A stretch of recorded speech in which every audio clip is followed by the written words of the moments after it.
అద్వైత ఆత్మ విద్యను ఉపదేశం చేస్తూ ఉన్న గురువులందరికీ నమస్కారం చేసుకుంటూ మళ్ళీ మనము మన మనుస్మృతిలో బ్రాహ్మము పూర్తి చేశారు. శాస్త్రంలోకి రాబోతూ ఉన్నారు. బ్రాహ్మంలోనే మళ్ళీ 4 ఆశ్రమాల గురించి చెప్తూ వచ్చారు. మన బ్రహ్మచర్య, గృహస్థ, వానప్రస్థ, సన్యాసాశ్రమాలు 4 చూపిస్తూ 3 ఆశ్రమాల్లో బ్రహ్మచర్యం, వానప్రస్థం, సన్యాసంలో కర్మలు తగ్గించుకుని పూర్తిగా అవకాశం ఉన్నంత లేకుండా చేసుకుని జ్ఞానం వైపే నిలబడి ఉంటారు కాబట్టి వాళ్లకు చెప్పవలసింది వాళ్ళ పరంగా చెప్పవలసింది చెప్పి, ఆ తర్వాత కర్మలతో కూడా కూడి ఉన్న ఎన్నో ధర్మాలతో కూడుకుని ఉన్న గృహస్థాశ్రమం గురించి కూడా సవిస్తారంగా చెప్తూ వచ్చారు. ఇంకా ఈ 4 ఆశ్రమాలతో ఉన్న బ్రాహ్మము పూర్తి చేస్తూ ఉన్నారు. క్షాత్రంలోకి వెళ్లే కన్నా ముందు మళ్ళీ మనము ఇక్కడ కూర్చున్న వాళ్ళమందరము బ్రహ్మ మార్గంలోనే ఉన్నాము, బ్రాహ్మలము.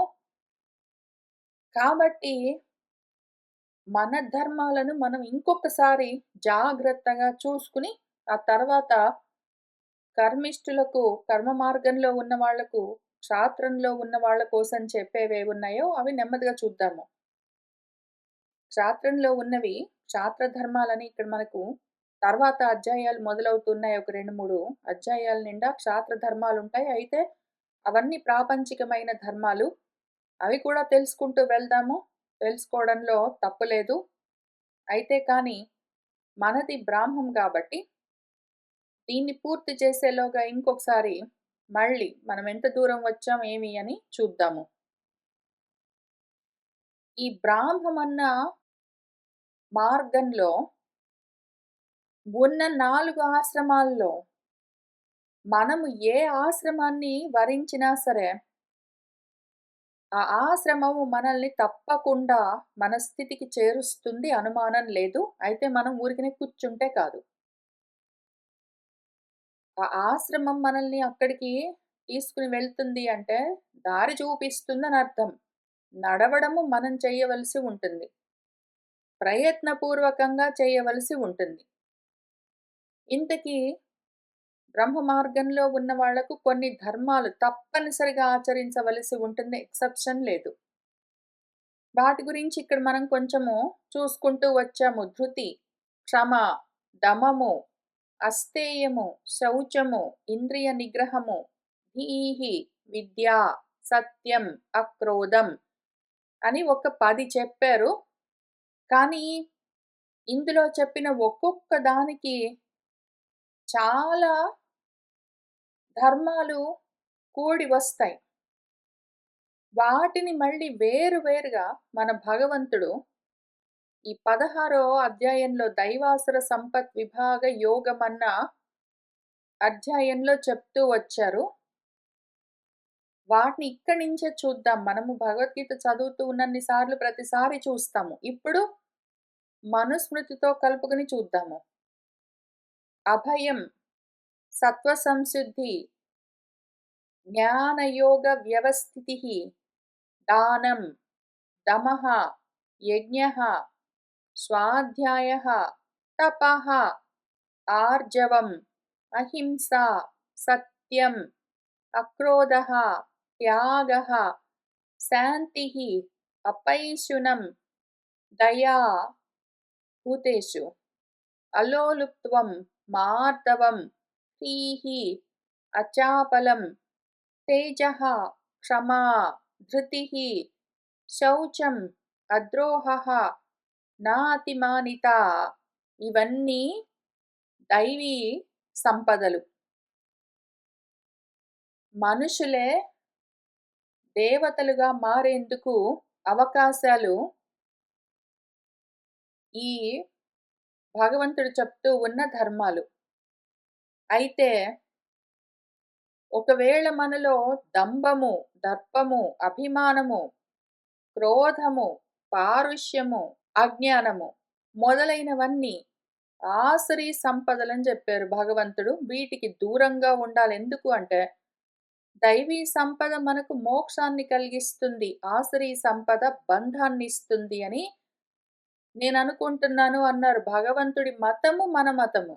నా మతమేమి అంటే, భగవంతుడి మాట నా మతము. కాబట్టి మళ్ళీ ఒకసారి ప్రయత్నం చేద్దాం. ఇక్కడి నుంచి స్టార్ట్ చేసి అటు వెళ్దాము. ధృతి. ధృతి అంటే పట్టుదలగా ఒక పనిని సాధించగలిగిన స్థితి. నేను ఈ పని చేస్తాను అని పాజిటివ్‌గా అనుకుని దాని కోసం ప్రయత్నం చేయడము ధృతి. పైగా ధృతి అన్నదానికి ఇంకొక అర్థము ధైర్యం. దిగులు పడుతూ ఉండరాదు. ధృతితో మనం చేయవలసింది ఏది? ఆత్మసాధన. ధృతితో చేసేదేమి ప్రాపంచమైన కర్మలు గాదు. ధృతితో ప్రాపంచికమైన కర్మలు తర్వాత క్షాత్రంలో చెప్తారు. వాటితో సంబంధం లేదు. ఇక్కడ అంతా ఆత్మసాధన గురించే. కాబట్టి ధృతి అంటే ఇక్కడ మనకు కావాల్సిందేమి? దేనికి పట్టుదల పైగా. ఇదే భగవద్గీతలో ధృతి గురించి ఇక్కడ ఆయన ఏమేం చెప్తున్నారో వీటి గురించి మళ్ళీ గుణాల్లో కలిపి చెప్తూ వస్తారు. సత్వగుణంతో ఉన్న వాళ్ళ ధృతి ఎట్లా ఉంటుంది? రజోగుణంతో ఉన్న వాళ్ళకు మూర్ఖపు పట్టుదల వాడి ధృతి ఎట్లా ఉంటుంది? తమోగుణంతో ఉన్నవాడి పట్టుదల వాడు పోయి దేన్ని పట్టుకోవాల్సిన అవసరం లేదు. వాడినే నిద్ర, అలసత్వం వచ్చి పట్టుకుంటాయని చెప్పారాయన. కాబట్టి నాలో ఎటువంటి పట్టుదల ఉన్నది? మొండి పట్టుదల, మూర్ఖపు పట్టుదల, అజ్ఞానంతో కూడి రజోతమో గుణాలతో కూడి ఉన్న ధృతి ఉన్నదా అని చూసి అటువంటి మొండి పట్టుదలలుంటే వదిలిపెట్టి, సత్వగుణంతో కూడి భగవంతుడు ఏ ధృతి అని చెప్పారో దాన్ని మనము ధరించవలసి ఉంటుంది. మళ్ళీ ధృతి అన్నదానికి ధైర్యమన్న ఇంకొక అర్థం కాక మూడో అర్థము ధరించి ఉండడము. మనము సత్వగుణంతో కార్య సాధన కోసము ఆత్మ సాధనమే మన కార్యము, కర్తవ్యం. దాన్ని ధరించి ఉండడము ధృతి. పైగా ఇంకొక అర్థమున్నది ధృతికి ఆధారము అని. మనము మనకు ఆధారమై ఉండాలి. ఇతరులకు కూడా ఆధారమై ఉండాలి. మనం ఎవ్వరిపైన ఆధారపడి ఉండకుండా ఉండడం పేరు ధృతి. మనము మానసికంగా, ఆర్థికంగా, శారీరకంగా ఎవరిపైన ఆధారపడి ఉన్నాము అంటే అలసత్వము, దైన్యము వచ్చి చేరుతాయి. ధైర్యము నశిస్తుంది. కాబట్టి ధృతి అంటే మనకు మనం ఆధారమై ఉండాలి. కాక అవసరమైనప్పుడు ఇతరులకు కూడా ఆధారమై ఉండాలి. ఇవన్నీ ఆ ధృతిలో కలిసొస్తాయి. ధృతి అని ఒక్క ధర్మం గురించి చెప్పారు గానీ, అందులో ఇవన్నీ కూడి వస్తాయి. వీటిని కలుపుకొని చేయవలసి ఉంటుంది. పైగా ధృతి అన్నప్పుడు మనము ధైర్యంగా ఉండాలి, పట్టుదలగా ఉండాలి. అట్లానే మనము మన పైన ఆధారపడి ఇతరుల పైన ఆధారపడకుండా ఉండాలి. ఇతరులకు ఆధారమై ఉండాలి అని ఇన్ని చెప్పుకున్నాం గదా! ఇన్ని లక్షణాలు ఉన్నది ఒక ఎగ్జాంపుల్ చూద్దాము. ఒక చెట్టున్నదనుకోండి. అది ఏదో కొన్ని లతలకు, పక్షులకు ఆధారమై ఉన్నదనుకోండి. ఆ చెట్టు దానికది ఆధారమై ఉంటుంది. మిగిలిన వాటికి కూడా ఆధారమై ఉంటుంది. అయితే కానది ఎటువంటి ఆధారమై ఉంటుందంటే, ఆ పక్షులు గూళ్ళు కట్టుకుంటాయి. వాడుకున్నంత వాడుకుంటాయి. తర్వాత గూళ్ళు గూడా వదిలిపెట్టి ఎగిరి వెళ్ళిపోతాయి. మళ్ళీ తిరిగి రావనుకోండి. పక్షులు ఉన్నంత సేపు ఆ చెట్టు చాలా సంతోషించడం, నా అంతటి వాడు ఇంకెవడు లేడు. నేను గాబట్టి ఇంత ఆధారమై ఉన్నాను అని ఆనందించడము ఉండదు. పక్షులు గూళ్ళొదిలిపెట్టి వెళ్ళిపోతే, అయ్యో పోయాయి అని దుఃఖము లేదు. అట్లానే తీగలల్లుకుని పారుతూ ఉంటే నేను కాబట్టి వీటికి ఆధారమై ఉన్నాను అన్న ఆనందము లేదు. తీగలు ఒకవేళ రాలిపోతే అయ్యో పోయాయే అన్న శోకము లేదు. అటువంటి ధృతి, అటువంటి ధర్మముండాలి మనలో. మన పైన ఎవరైనా ఆధారపడి ఉంటే, నేను కాబట్టి ఆధారాన్ని ఇస్తున్నాను అన్న మోహము కలగరాదు. ఎవరైనా మనల్ని వదిలిపెట్టి వెళ్ళిపోయారన్న శోకము పొందరాదు. అటువంటి సామ్య స్థితిలో, సమస్థితిలో ఉండడము ధృతి. ఇది మన ధర్మము. ఆత్మధర్మం పాటించే వాళ్లకు, బ్రహ్మ మార్గంలో ఉన్న వాళ్లకు ధృతి అంటే ఇది అర్థము. ఇంకా తర్వాత క్షమ. క్షమ అంటే సహించే గుణము, తట్టుకోవడము. తితిక్ష అని కూడా చెప్తారు గదా! తితిక్షను గూడా ఇందులో కలుపుకుందాము. క్షమ అంటే దక్షత అని గూడా అర్థముంది. దాన్ని గూడా కలిపి చెప్పుకుందాము. అందుకనే చెప్తున్నాను. ఇందులో చెప్పిన ఒక్కొక్క పదానికి ఎన్నో అర్థాలున్నాయి. కాబట్టి ఎన్నో ధర్మాలుగా అది వ్యాపిస్తుంది. అన్నీ కలుపుకొని మనము అన్ని విధాలుగా పాటించవలసి ఉంటుంది. క్షమ అంటే క్షమించే గుణము, సహించే లక్షణము. మనకొకవేళ కష్టమొచ్చినా, నష్టమొచ్చినా తట్టుకోవడము క్షమ. శీతోష్ణ సుఖ దుఃఖాలు తట్టుకోవడము తితిక్ష. అట్లానే ఏదైనా పని చేసే విషయంలో నేర్పు ఉండడము, క్షమతో ఉండడము అంటే దక్షతతో ఉండడము. ఇవన్నీ గూడా సత్వగుణాలు. ఇవన్నీ గూడా దైవీ గుణాలు మనలో ధర్మంగా ఉండాలి. ఇటువంటి దైవీ గుణాలన్నీ మనలో ధర్మమై ఉండాలి. మన ధర్మమేమి అంటే ఇటువంటి దైవీ గుణాలై ఉండాలి. ఆ తర్వాత దమము. దమము అంటే ఇక్కడ ఆల్రెడీ ఇంద్రియ నిగ్రహం అని ఇంకొకటి ఇచ్చారు గాబట్టి, ఇక్కడ దమం అంటే ఏమో చూద్దాము. ఇక్కడ దమము మౌనము అని చెప్పుకుందాము. ఎందుకంటే ఆయన మౌనానికి వేరే ఇంకొక పదం ఇక్కడ వాడలేదు కాబట్టి. ఎందుకు అంటే దమము మనము లోకంతో ఏ విధమైన వ్యవహారాలు చేస్తూ ఉన్నాము అని ఆ లోక వ్యవహారాలన్నింటినీ కంట్రోల్ చేయడము దమము. లోక వ్యవహారం పేరు మాట, శబ్దము. మనం అసలు మాటలెందుకు మాట్లాడతామో, ఎందుకు ఎవరితోటైనా ఏదైనా మాట్లాడతాము అంటే ఏదో ఒక వ్యవహారం ఉండాలి. మనకు వేరే మనుషులతోటి గాని, వేరే విధంగా ఈ లోకంతో ఏదైనా వ్యవహారం ఉంటేనే మాత్రమే మాటలు మాట్లాడవలసి వస్తుంది. మనం మనుషులతో ఎందుకు మాట్లాడతాము, ప్రపంచంతో ఎందుకు వ్యవహరిస్తాము అంటే, ఏవో కోరికలుంటాయి, కర్మలు చేయాలి. అందుకోసం మాటలు అత్యవసరము. అందుకనే ఆ మాటల్ని తీసుకెళ్ళి కర్మావయవాల్లో పెట్టారు. కర్మేంద్రియాల్లో మాటలనెందుకు పెట్టారు? వాక్, పాణి, పాద, పాయు, ఉపస్థాని, మలావయవము, మూత్రావయవము, చేతులు, కాళ్ళు ఇటువంటి వాటితో కూడిన గ్రూప్‌లో మాటనెందుకు పెట్టారు అంటే అది గూడా అంతే. అది గూడా లోక వ్యవహారం కోసమే. దాన్ని నిగ్రహించడము దమము. మిగిలిన మొత్తం ఇంద్రియాల్ని నిగ్రహించడము ఎట్లా? చాలా ఇంట్రెస్టింగ్‌గా ఉంటుంది. కొంచెము లోతుగా ఆలోచన చేసి చూస్తే. ఎందుకంటే ఇక్కడ దమం అన్నారు, ఇక్కడ ఇంద్రియ నిగ్రహం అన్నారు. ఇంద్రియాలు మిగిలినవి ఉన్నాయి గదా! మన జ్ఞానేంద్రియాలు. కళ్ళు, చెవులు, ముక్కు, చర్మము, నాలుక ఈ 5 గూడా బయటి నుంచి విషయాలను లోపలికి తీసుకొనొచ్చి వేస్తూ ఉంటాయి. కళ్ళు దృశ్యాలను తెచ్చి లోపల వేస్తూ ఉంటాయి. చెవులు శబ్దాలను తెచ్చి లోపల వేస్తూ ఉంటాయి. అట్లా బయట ఉన్న విషయాలను ఈ ఇంద్రియాలు లోపలికి తెచ్చి వేస్తూ ఉంటాయి. అట్నుంచి ఇటు. అయితే ఇటు నుంచి బయటికి వెళ్ళేది వాక్కు. బయట నుంచి లోపలికి తెచ్చేవి మిగిలిన ఇంద్రియాలు, జ్ఞానేంద్రియాలు. ఈ కర్మేంద్రియంలో ఉన్న వాక్ లోపల నుంచి బయటికి మన ఆలోచనల్ని ప్రసరింపచేస్తుంది. దీన్ని నిగ్రహించడం అత్యవసరం. ఎందుకు అంటే బయట నుంచి లోపలికి రావడం కంట్రోల్ చేయడం ఒకటే గాదు. బయట నుంచి వచ్చే శబ్దాలని లోపలికి రాకుండా కంట్రోల్ చేయడం ప్రాబబ్లీ చేస్తే చెయ్యొచ్చు. లోపల నుంచి బయటికి వెళ్తున్న మాటల్ని కూడా కంట్రోల్ చేయవలసి ఉంటుంది. అది దమము. ఈ 2 విధాలుగా లోపల నుంచి బయటికి, బయట నుంచి లోపలికి కంట్రోల్ చేస్తేనే తప్ప మౌనం అన్నది మనకు తెలియదు. ఆ తర్వాత అస్థేయము. దొంగతనం చెయ్యరాదు అనగానే నేను చెయ్యను అని చెప్తారు. ఎవరైనా సరే నేను దొంగతనం చేస్తాను అని ఎవ్వడు అనడు.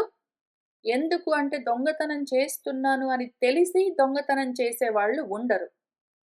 నిజంగా ఎవరైనా దొంగ నేను దొంగని అని వాడు ఆల్రెడీ నిర్ణయించుకుని, ఇదే విధంగా నేను బ్రతుకుతాను అనుకున్నా గూడా వాడు మళ్ళీ ఏదో ఒక జస్టిఫికేషన్ చెప్పుకోవాల్సే వస్తుంది. ఎందుకు నేను దొంగనయ్యానంటే, ఏదో మా అమ్మకి బాలేదు మందుల కోసం. ఏదో నాకెవరు లేరు, నాకేదో కష్టమొచ్చింది. లేదో ఇంకెవడో నన్ను ఈ పనిలో కుదిరించాడు. లేదో ఇంకేదో కారణముంది. నేను కావాలని దొంగనయ్యానని ఎవ్వడూ ఒప్పుకోడు. నిజంగా దొంగవాడు గూడా, నేను కావాలనే కోరుకునే దొంగనయ్యాను అనడు వాడు. ఏదో కారణానికి అయ్యానంటాడు. వాళ్ళని పక్కన బెడితే మిగిలిన వాళ్ళు నేను దొంగనని ఎవ్వరూ ఒప్పుకోరు. ఎందుకు అంటే వాళ్ళు నేను దొంగను అని అనుకోరు. ఎందుకు అంటే నేను దొంగను అనుకున్నాడంటే వాడు దొంగతనం చెయ్యడు. కానీ అయితే అసలు దొంగతనము ఎన్ని రకాలుగా ఉంటాయి? మనము ఏ విధంగా, ఎన్ని విధాలుగా ప్రతిరోజు దొంగతనం చేస్తూ ఉన్నాము అని చూస్తే ఆశ్చర్యం అనిపిస్తుంది. ఎప్పుడో కొన్ని సంవత్సరాల కింద అప్పుడు ఒకానొక సమయంలో పక్కింటి వాళ్ళింట్లో ఒక కరివేపాకు చెట్టున్నది. దాని కొమ్మలు గోడపై నుంచి నా ఇంట్లోకొస్తూ ఉంటే అప్పుడప్పుడు ఉప్మా చేసుకోవడానికి ఆ కరివేపాకు కొంచెము ఆకులు దూస్తున్నాను. అందులో తప్పేముంది అని మన దగ్గర కూర్చున్న వాళ్ళలో ఒకళ్ళన్నప్పుడు, అది కూడా దొంగతనము ఎందుకు అని చెప్పుకోవాల్సొచ్చింది. మనం చాలా దూరం చెప్పుకున్నాం దాని గురించి ఆ సమయంలో. పక్కింట్లో వాళ్ళ పువ్వుల చెట్టు కొమ్మ ఒకటి మన ఇంట్లోకి వంగినప్పుడో, అట్లాంటివి గూడా వాకింగ్ చేస్తూ, చేస్తూ పువ్వులు కోసుకొనోడు ఇట్లాంటివి దొంగతనాలని మనకనిపించదు. పెద్ద విషయం అనిపించదు. నేను దానికి జస్టిఫికేషన్ ఎట్లా ఉంటుందంటే, నేను కోయకపోయినా గూడా పూలు రాలిపోతాయి గదా! వాళ్ళు చూసుకోలేదు. వాళ్ళకు అవసరం లేదు ఊరుకున్నారు. నేను కోయకపోయినా గూడా పూలు రాలిపోతాయి. నేను దేవుడి కోసమే గదా పెడుతున్నాను. మంచి కోసమే గదా! అని ఇట్లాంటివేవైనా జస్టిఫికేషన్స్ ఉంటాయి. కానీ అవన్నీ గూడా దొంగతనాలే. ఇట్లాంటివన్నీ పక్కన బెట్టి, వీటితో పాటే మన భగవంతుడు చెప్పిన దొంగతనము భగవద్గీతలోది మనం ఆల్రెడీ చూసుకున్నాము. ఆయన అందులో స్థేనయేవ సహా అని చెప్తారు. అది గూడా ఓపెన్ చేస్తాను. నువ్వు ఏదైనా పలాంది కావాలి అని కోరుకున్నావు అంటే, దేవతలు నీకు దాన్నిచ్చారనుకో, పంటలు పండాలి అనుకుంటే వర్షాలిస్తారు. వర్షాలు కురిస్తే భూమి పంటలనిస్తుంది. ఆ పంటల్లో ఓషధి గుణాల్ని చంద్రుడిస్తాడు. దానికి కావలసిన శక్తిని సూర్యుడిస్తాడు. ఇటువంటివన్నీ చాలా ఉంటాయి. ఎన్నో దేవతా శక్తులు ప్రపంచం నిండా ఉన్నవన్నీ కలిసి నీకు అన్నాన్నిచ్చాయనుకో. అటువంటి అన్నాన్ని తెచ్చుకొని నువ్వు తింటావు, కూర్చుంటావు. ఎక్కడిదిరా నీకు అన్నము అంటే, నేను సంపాదించుకున్నాను, నేను ఉద్యోగం చేశాను, జీతం తెచ్చుకున్నాను, కొనుక్కొచ్చుకున్నాను, వండుకున్నాను, తింటున్నాను అని అన్నావనుకో, ఆ రకంగా వాడు, తిన్నవాడు సహా స్థేనయేవ వాడు దొంగే అని చెప్పారు. అంత సూక్ష్మంగా చెప్పారాయన. నువ్వు ఏది చేసినా సరే, ఎన్నో శక్తులు నీ దేహం నిండా ఉంటాయి. నువ్వు పలాంది చూసాను అంటే, ఎక్కడికో నువ్వు పలానా చోటుకెళ్ళి ఒక సినిమా చూసొచ్చాను అంటే, నా సొంత డబ్బులతోటి నేను టికెట్ కొనుక్కొని వెళ్లి చూసొచ్చాను అని అనుకుని కూర్చున్నావనుకో, చూడడానికి నీ కళ్ళు, అందులో ఉన్న ఏ శక్తి వల్ల నువ్వు చూస్తూ ఉన్నావో మొదలైనవి గూడా ఎన్నో ఉంటాయి. నీకు ఆ కృతజ్ఞతా భావము లేదనుకో, బేసిక్‌లీ ఆయన ఒక ఎగ్జాంపుల్ చెప్పారిక్కడ. కానీ మనం అర్థం చేసుకోవాల్సిన విషయం ఏంటంటే, కృతజ్ఞత లేకపోవడము దొంగతనము. నువ్వు దొంగతనం చెయ్యొద్దు అని చెప్తే, యాక్చువల్‌గా పక్కన వాడివి నేను కొట్టేయడం అంత మాత్రమే దొంగతనం అని గాదు. కృతజ్ఞత లేకుండా బ్రతికితే వాడు దొంగ. ఎట్లా అంటే, మన ఇంట్లో వాళ్ళైనా సరే మనకు అన్నం వండి పెట్టారనుకో, మనము తింటాము, కూర్చుంటాము. చాలా బాగుంది అని కామెంట్ కూడా చెయ్యము. థాంక్ యూ చెప్పడం అసలే లేదు. తిని ఊరుకున్నాము. లేదా కావాలంటే బాలేదో, ఇంకేంటో అని కామెంట్స్ అన్నీ చేశామనుకో, దాని పేరు కూడా దొంగతనము. ఇంట్లో వాళ్ళు ప్రతిరోజు వంట చేసి పెడుతుంటే ప్రతిరోజు థాంక్స్ చెప్తామా అంటే చెప్పాలి. ప్రతిరోజు తింటూ ఉన్నావా లేదా నువ్వు ప్రతి పూట? కాబట్టి ప్రతి పూట చెప్పాలి మరి. ప్రతి పూట చెప్పకుండా నువ్వు అన్నం తిన్నావంటే, థాంక్స్ చెప్పకుండా, అన్నం ఎక్కడి నుంచొచ్చిందో, ఆ పంటలెక్కడి నుంచి పండాయో, వర్షాలెవరు కురిపించారో, ఎవరైతే దానికి కావలసిన పుష్టినిచ్చారో ఆ సూర్యుడికి, ఆ లక్షణాన్ని, దాన్ని భోజనంగా మార్చే గుణాన్నిచ్చిన చంద్రుడికి, వాటన్నింటికి దేవతామూర్తులందరికీ గాక, అసలు ఇంట్లో వంట వండి పెట్టిన వాళ్ళకి ప్రతి పూట నువ్వు తింటున్నప్పుడల్లా ఎవరు పెట్టారో వాళ్ళకి థాంక్స్ చెప్పి తీరవలసిందే. కావాలంటే యాక్చువల్‌గా నువ్వు వండుకున్నది నువ్వు బాగుందని నువ్వు గూడా అనుకో. నువ్వు కష్టపడి వండావనుకో, మిగిలిన వాళ్ళందరికీ బెట్టి నువ్వు తింటూ ఉన్న సమయంలో ప్రతి పూట ఇవాళ నేను వండిన వంకాయ కూర చాలా బాగుంది అనుకోని తిను. ఎందుకు అంటే నీ దేహం గూడా నీకు సహకరించిందా లేదా? దానికి గూడా కృతజ్ఞత బుద్ధి లేకుండా ఉండడమో దొంగతనమో. ఇంకొక రకమైన దొంగతనం కూడా మనం చేస్తూ ఉంటాము. పట్టించుకోము. తెలియదు ఇది దొంగతనమని అందుకని. తెలియదు గాబట్టే చేస్తాం. ఇంకో రకం ఎట్లా ఉంటుంది అంటే, ఎవరి దగ్గర ఏది పుచ్చుకోకు.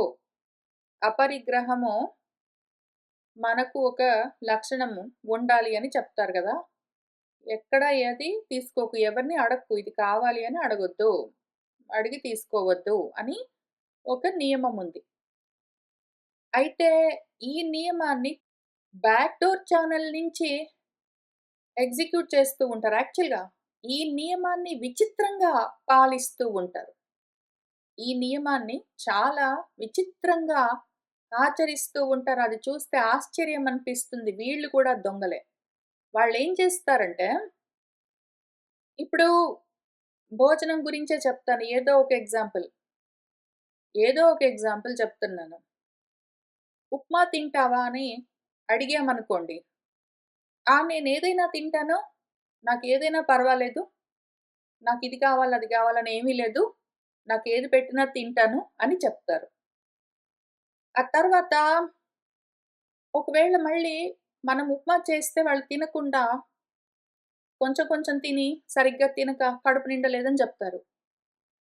మనమే చూసి వాడికి నచ్చనట్టుంది ఉప్మా వాడికి ఇష్టం లేదో ఏమో అని మనం కనిపెట్టి ఇంకేమైనా కావాలా అని అడిగితే, ఏం పర్వాలేదు ఏదైనా తింటాను. అనే అంటూ ఉంటారు తప్ప వాళ్ళు నాకిది కావాలి అనరు. ఎందుకు అంటే, ఇది కావాలి అని అడగొద్దు. అపరిగ్రహం అన్నది ఒక నియమం ఉంది గాబట్టి, కావాలి అని మాత్రం అడగరు. ఈ రకంగా ఏదైనా పర్వాలేదు అంటారు. ఇది మాత్రం వద్దు అంటారు. ఏదైనా పర్వాలేదంటారు. ఇది మాత్రం వద్దు అంటారు.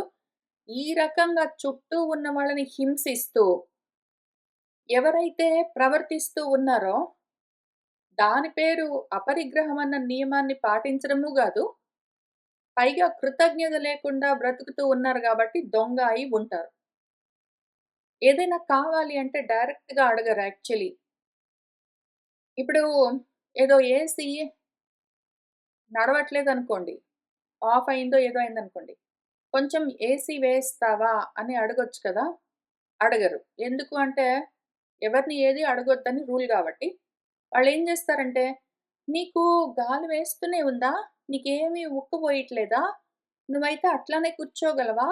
అని అట్లాంటి కామెంట్స్ అన్నీ చేస్తే, మనమే అర్థం చేసుకొని, వాడికి వేడిగా ఉందో ఏమో అని ఫ్యాన్ వెయ్యాలా? ఏసీ వెయ్యాలా? అని అడిగితే, ఏం పర్వాలేదు. నేను నా కోసం ఏమి అడగట్లేదు. మీకోసమే. మీకేమైనా కావాలేమో అని అడుగుతున్నాను. నా కోసం కాదనే అంటారు వాళ్ళు. మనం మళ్ళీ ఓపిక చేసుకొని లేచి వెళ్లి వేసి రావాలి. ఈ రకంగా చేసే పనులన్నీ కూడా దొంగతనాలే. డైరెక్ట్‌గా పలాంది కావాలి అని అడిగి తీసుకో లేదా ఊరుకో. అడిగి తీసుకో, కృతజ్ఞత తెలుపు. కొంచెం ఫ్యానేస్తావా అని అడుగు. వేస్తే థాంక్ యూ అని చెప్పు. దానివల్ల పక్కన వాళ్ళని హింసించడం వలన ఇంకొక దోషం రాకుండా ఆగుతుంది కనీసం. ఇటువంటి దొంగతనము దొంగలాగా మనసులో ఒకటి పెట్టుకుని ఫ్యాన్ వెయ్యమని అడగడం నీ మనసులో కోరిక. కానీ వెయ్యమని అడగవు డైరెక్ట్‌గా. రకరకాలుగా మాట్లాడతావు. మిగిలిన వాళ్ళు గెస్సింగ్ జేసి మరి నీ మనసులో కోరికని వాళ్ళు తీర్చాలి అంటే, వాళ్ళని హింసించడమే గాక, నువ్వు నీ మనసులో ఒకటి బెట్టుకొని ఇంకేంటో మాట్లాడతావు గాబట్టి దొంగ. ఇట్లాంటివన్నీ చుట్టుపక్కల వాళ్ళని హింసిస్తూ, రకరకాలుగా మనసులో ఏవేవో బెట్టుకుని, కృతజ్ఞత లేకుండా బ్రతకడము, ఇన్ని రకాల దోషాలు ప్రతిరోజు చేస్తూ ఉన్నవాళ్ళు మనకు కనిపిస్తూ ఉంటారు. తెలుసుకోరు. ఇన్ని ఉన్నాయి అందులో అని. ఇవన్నీ ఆసురి లక్షణాలు. కృతజ్ఞత లేకుండా బ్రతకడము, పక్కన వాళ్ళని విసిగించడము, మనసులో ఒకటి పెట్టుకొని బయటికొకటి మాట్లాడడము. చిన్న విషయాలే గదా! అనిపిస్తుంది ఇవన్నీ. బయటికెళ్తున్నావా? అని అడగడము. షాప్‌కెళ్తున్నావా? అవును. నీకేం గావాలి? ఏం లేదు వెళ్తున్నారేమో అని అడుగుతున్నా అంతే. నీకేమైనా కావాలంటే చెప్పు. ఏం లేదు నా కోసం నేనేం కావాలని అనుకోవట్లేదు. ఊరికనే అడుగుతున్నాను.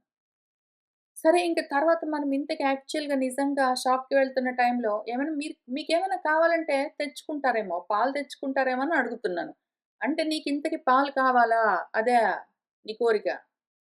డైరెక్ట్‌గా అడగకుండా ఇన్ని రకాలుగా అడిగితే ఇందులో ఎన్ని దోషాలొచ్చాయి చూసాం గదా! ఇట్లాంటివన్నీ చెయ్యడము ఆ మొత్తం గ్రూపు ఈ దొంగతనంలోకొస్తుంది. ఇటువంటప్పుడు కూడా చాలా జాగ్రత్తగా ఉండాలి. దైవీ లక్షణాలు పెంచుకోవాలంటే సూక్ష్మంగా ఆలోచన చేయాలి. స్థూలంగా చూస్తే వాడు అపరిగ్రహమన్న ఏదో ఒక దాన్ని పాటిస్తున్నాడు గదా! అడక్కు అంటే అడగడు వాడు. నాకు కావాలి అని అడగడు. కానీ మాత్రం రకరకాలుగా అడుగుతాడు దాన్నే దాని చుట్టూ. దాని చుట్టూ అడుగుతుంటాడు. చుట్టుపక్కల ఉన్నవాళ్ళు వాళ్ళే అర్థం చేసుకొని ఏంటో నీకు కోరిక తీర్చాలి.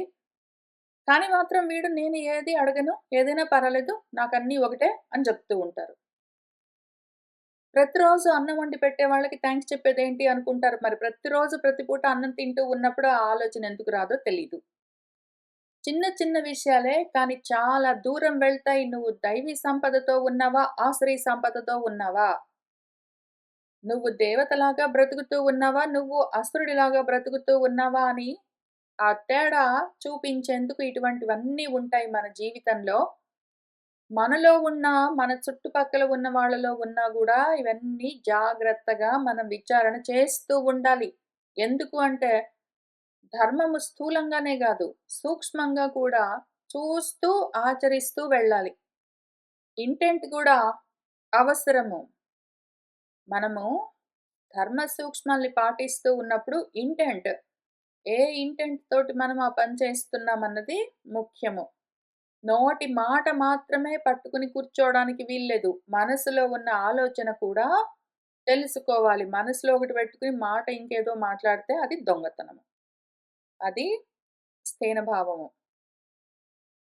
ఇంకా తర్వాత శౌచం చూద్దాము. ఈ శౌచం గురించి భగవంతుడు ఎంత దూరం చెప్పారంటే, మన భగవద్గీతలో ఒక 5, 6 శ్లోకాలు రాసిచ్చినట్టున్నారు. శుచి ఉండాలి. వాక్ శుద్ధి, దేహశుద్ధి, మనోశుద్ధి అని 3 రకాలుగా చెప్పి పైగా ఏ గుణంతో ఉన్నవాళ్ళు ఎటువంటి శౌచాన్ని పాటిస్తారు అని ఆయన ఎక్స్‌ప్లెయిన్ చేస్తూ వచ్చారు. మనము ఇక్కడ ఈ 10 ధర్మాలు ప్లస్ ఇక్కడ మన భగవంతుడు ఇక్కడ దైవాసుర సంపత్ విభాగ యోగంలో చెప్పిన ఈ ధర్మాలు చూసుకున్న తర్వాత భగవద్గీతలో 14 అధ్యాయం దగ్గర నుంచి మొదలుపెట్టి 18 అధ్యాయం వరకు ఒక 55 శ్లోకాల్లోనో ఏమో రకరకాలుగా త్రిగుణాలతో ఉన్నవాళ్ళు ఎటువంటి విధంగా ప్రవర్తిస్తూ ఉంటారు అని చెప్పారు. అవన్నీ కూడా చూసిన తర్వాతే మనము ఈ బ్రహ్మ మార్గాన్ని మనుస్మృతిలో బ్రహ్మ మార్గం అన్న సెక్షన్‌ని పూర్తి చేద్దాం. అందులో వస్తుంది శౌచం ఎంతో దూరం చెప్తారాయన. పైగా ఇక్కడ శౌచం అన్నారు కాబట్టి మన భగవద్గీతలోది ఎట్లైనా గుణాలతో పాటు కలిపి చూసుకుందాము. ఇక్కడ ముందు చూద్దాము. త్యాగం చెయ్యడం కూడా ఒక విధమైన శౌచము. ఎందుకు అంటే, మనసా వస్తువులపైన మమత్వం వదిలిపెట్టడము శౌచం. అదసలు అన్నింటికన్నా ముఖ్యం.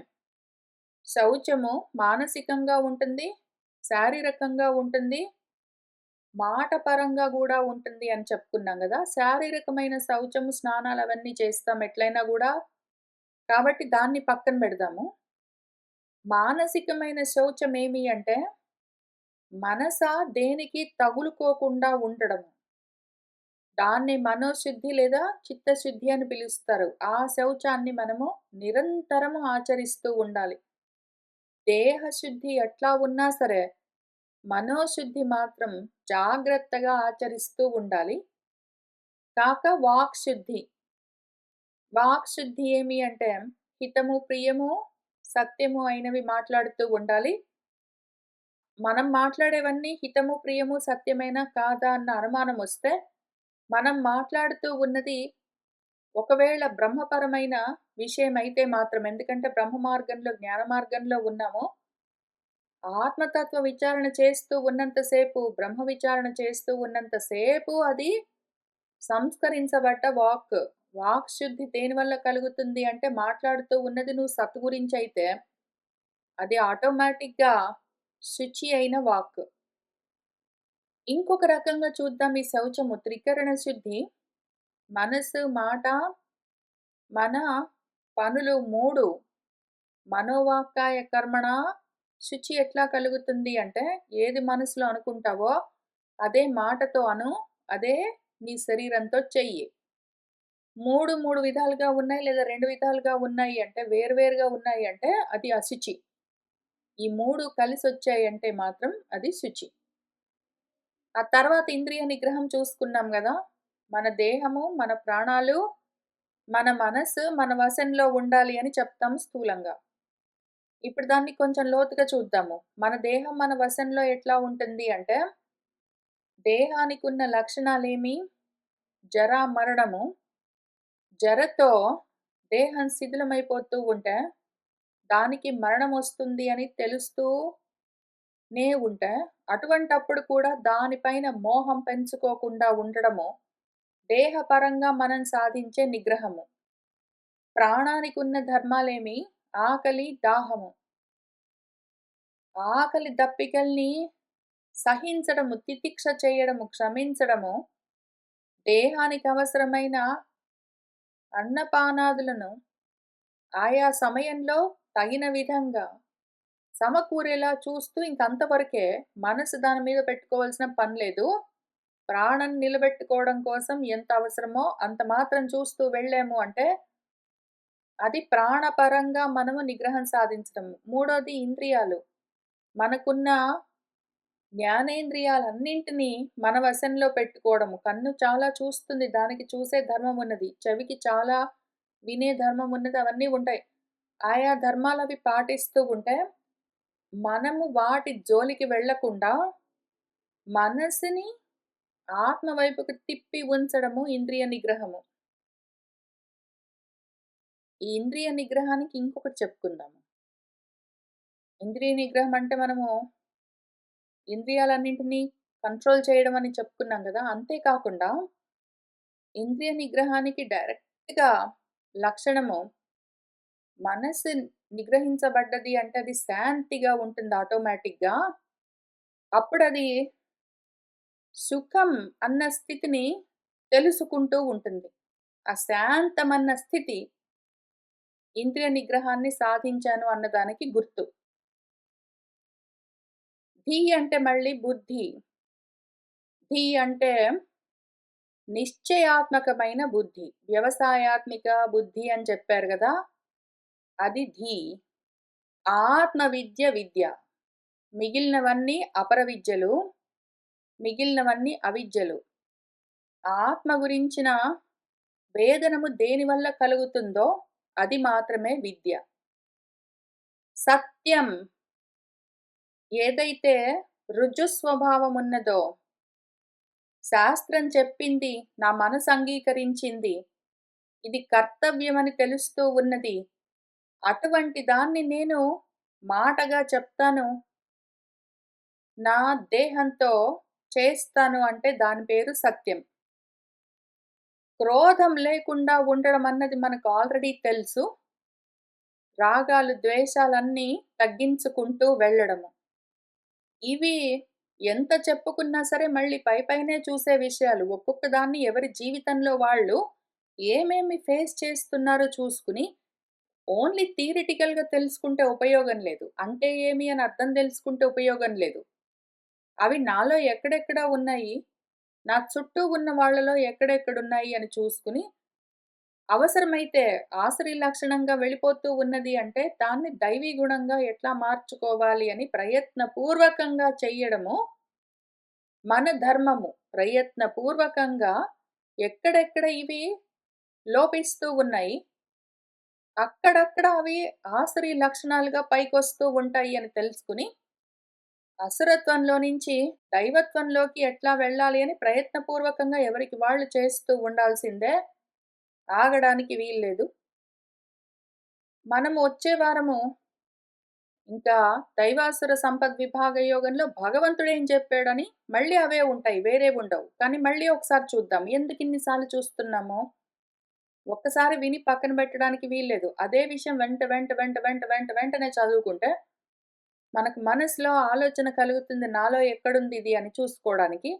కాబట్టి ఇవి కూడా చూసి, ఆ పైన వారాలు గుణాల పరంగా భగవంతుడిచ్చిన శ్లోకాలు ఫోకస్డ్‌గా చూసి, మనము ఈ సెక్షన్ ప్రకరణం పూర్తి చేద్దాము.